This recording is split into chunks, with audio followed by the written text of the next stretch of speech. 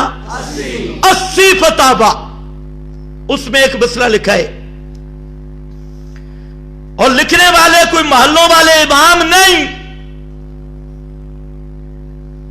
Rent کے خطیب نہیں، لکھنے والے کون ہیں؟ امام ابو القاسم الصفار، جو امام ابو یوسف کے 2 واسطوں سے شاگرد ہیں۔ امام ابو یوسف جو امام محمد کے شاگرد ہیں، اور اس کے بعد سب فقہاء، ائمہ فقہ اور نقاد محدثین، ماہر فن، انہوں نے ایک مسئلہ لکھا، قاضی خان، فتاوا قاضی خان، یہ سارے مولوی اسی سے دیکھ کر تمہیں مسئلے بتاتی ہیں۔ قاضی خان اس میں لکھا عجیب عبارت کہ اگر کسی آدمی نے کسی لڑکی سے نکاح کیا، اور نکاح میں وہ کہتا ہے بے شہادت اللہ و رسولہ، اللہ رسول کو گواہ بناتا ہوں،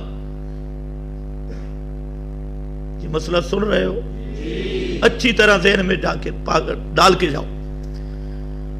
کہتا ہے نکاح کا گواہ اللہ اور اس کے رسول کو بناتا ہوں، کیا مسئلہ ہے؟ نکاح ہو جائے گا؟ تم سے نہیں پوچھ رہا، فتاوا قاضی خان پڑھ رہا ہوں۔ نکاح ہو جائے گا؟ کہتے ہیں نہیں، نکاح تو پیچھے رہ گیا۔ یہ کہنے والا جو کہتا ہے رسول کو گواہ بنایا، یہ آدمی کافر ہو گیا۔ یہ آدمی کیا ہو گیا؟ یہ میرا فتویٰ نہیں، خدا کے لیے مجھے گالیاں نہ دینا، یہ قاضی خان کا فتویٰ ہے۔ فرمایا یکفر، وہ کافر ہے جو کہتے ہیں رسول اس مجلس کا گواہ ہے، وہ آدمی کافر ہے۔ تم بھی ذرا خیال کرو، تم بھی جب معاملات کرتے ہو کیا کہتے ہو؟ میں اللہ رسول کو گواہ بناتا ہوں۔ اللہ رسول کو حاضر ناظر جانتا ہوں، اللہ رسول اس بات کو دیکھ رہے ہیں۔ ایمان کا مسئلہ ہے، ذرا خیال کرنا۔ فرمایا وہ آدمی کافر ہو گیا۔ حضرت جی کیوں فتویٰ لگایا کلمہ گو پر؟ صوفی ہے، نمازی ہے، کیوں تو نے کافر کہا؟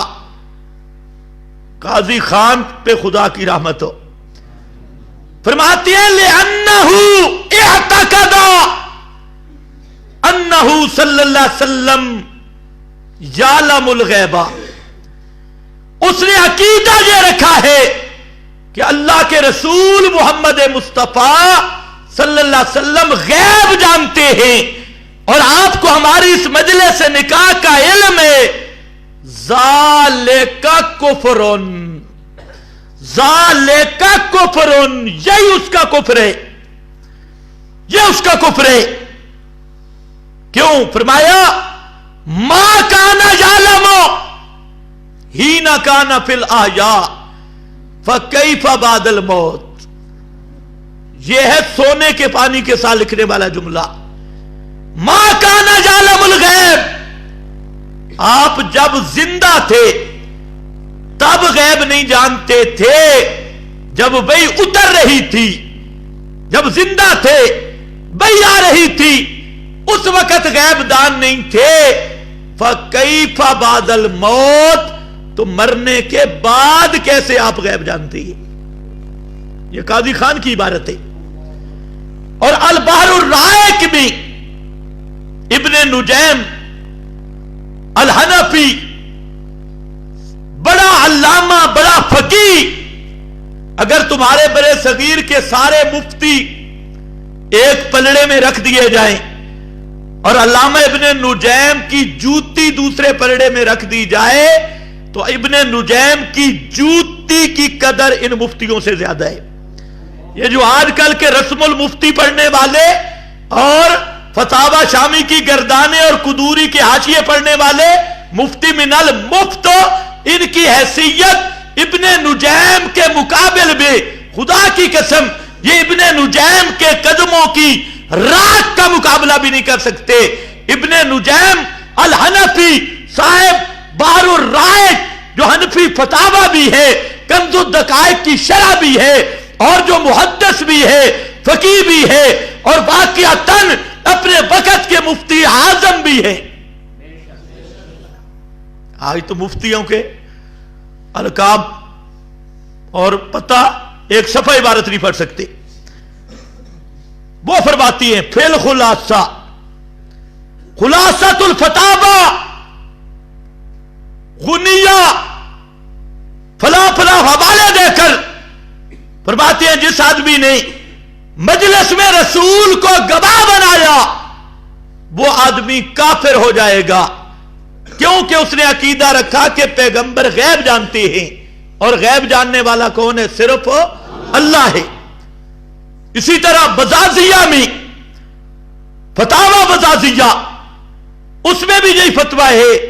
عالمگیری، جو عالمگیر بادشاہ نے ابھی دیوبند بریلی بنا نہیں تھا، 500 فقہا کا مرتب فتاوی، عالمگیری میں بھی یہ فتویٰ موجود ہے، اور وہاں پر بھی وہ لکھتے ہیں کہ وہ آدمی کافر ہو جائے گا کیونکہ اس نے رسول کو غیب دان سمجھا، حالانکہ غیب جاننے والا صرف اللہ ہے، اللہ کے سوا کوئی بھی غیب نہیں جانتا۔ اور قاضی ثناء اللہ پانی پتی سارے دیوبندی بریلویوں کے استاذ ہیں۔ قاضی ثناء اللہ پانی پتی یہ شاہ عبد العزیز محدث دہلوی کے ہم اثر بھی ہے اور فیض یافتہ بھی ہے۔ قاضی ثناء اللہ نقش بندی، اب ذرا نقش بندی بھی توجہ فرمائیں، یہ جو آج کل کے نقش بندی ہیں ان کے نق بند ہے، اپنے آپ کو کہتے ہیں نقش بندی، یہ اصل میں ان کے نق بند ہے اور دماغ میں گند ہے، ورنہ جو اصل نقش بندی پیش کر رہا ہوں، جو نقش بندی اصل ہے قاضی ثناء اللہ پانی پتی، کسی سے پوچھنا یہ اصلی نقش بندی ہے۔ اس نے مالا بدھا منو میں لکھا، زبردست لفظ لکھا،